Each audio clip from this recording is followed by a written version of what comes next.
তো হ্যালো বন্ধুরা, আপনাদের জন্য আরেকটি ভিডিও নিয়ে চলে এলাম। আজ হচ্ছে আজপুর দাসপাড়ায় হচ্ছে সরস্বতী পুজো বিসর্জন। তার জন্য কালীমাতা সাউন্ড বাজছে, 4টে 4D, দুটো টপ, দুটো বেস। তো চলুন যে দেখাচ্ছি, নতুন নতুন ভিডিও দেখার জন্য চ্যানেলটিকে সাবস্ক্রাইব করে রাখো। তো চলো যে দেখাচ্ছি, একটু ভালো করে বক্স সেটআপটা দেখাচ্ছি। রাত্রেবেলা বলে সেরকম হয়নি ভিডিওটা। দেখুন, এটা হচ্ছে মেশিন সেটআপটা। আর এরপরে দেখাচ্ছি ঠাকুর মন্দিরটা, সরস্বতী ঠাকুর বিসর্জন আজকে, তার জন্য উপলক্ষে হয়েছে, নিয়ে এসছে।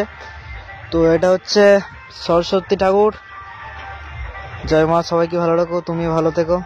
তো দেখাচ্ছি বন্ধুরা বক্স সেটআপটা, দেখতে থাকুন।